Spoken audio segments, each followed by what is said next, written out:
So, ngayon guys, magluluto tayo ng adobong manok. Siyempre, papalambutin natin yung manok. Magagay tayo sibuyas at saka ng bawang. Alisin natin yung wrapper and then hahatiin. Guys, kanina pa ako nag-aan nito and hindi ko siya kasi, ayun. Guys, yung chicken, pwede nyo siyang gayatin sa disher. May plus. May plus. Kaya ay Sa desire cut niyo kung maliliit pa. Kasi ako maliliit yung gayat ko. Gawa ng marami kami dito sa bahay. Pang-ulam din namin sa school. So, samahan niyo ako magluto. Guys, nakain ng pusa namin yung nakuha niya. Finally guys, tapos na. And ganito siya. Hinati-hati ko siya ng ganito guys. Maliliit na kasi marami kami dito sa bahay. Ano siya guys? Ay! So, ayan guys, nausok-usok na siya. Pero hindi. Gaad na tayo ng konting mantika guys. Tapos guys, kapag mainit na yan, tsaka natin siya lalagyan ng bawang at sibuyas. Yung ginagawa ko. Grabe. So, ilalagay na natin ito.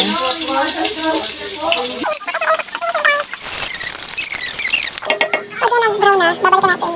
Ano na yung sa mag-brown? Ilalagay natin naman. Ayan, so ilalagay ko na itong mga manok. So natin isa.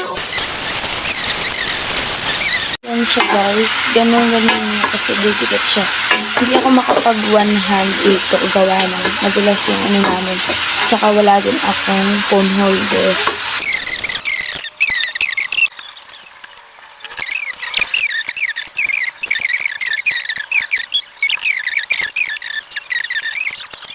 Yan, pag alam mo ng ganyan. Ay, shit! So, ayun guys, ilalagay ko na tong laurel. Yan. Lagyan ko na siya ng paminta guys. Ay, yan!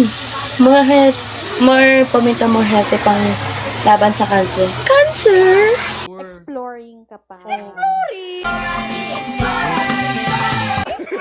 And then guys, i-mix-mix nyo siya. Hindi ko Yeah, boy.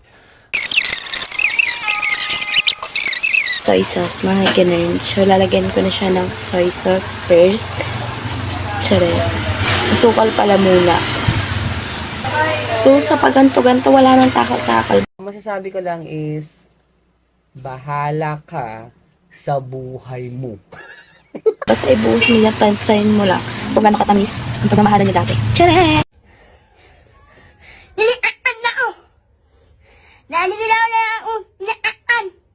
Next naman, ang soy sauce natin na wala nang naman, ganun. So, lalagyan na natin siya kasi Wow! okay lang. Kahit di marami. Ay! Ayun siya guys, so nang usok-usok na siya. Ayan guys, luto na ang ating At di na makayapagintay ang mga aswang. Guys, so tapos na yung niluto ko lang pala na adobo. So, anong rate mo? 10 over 10, 9. 9? Bakit 9? Dahil yung chicken maalat.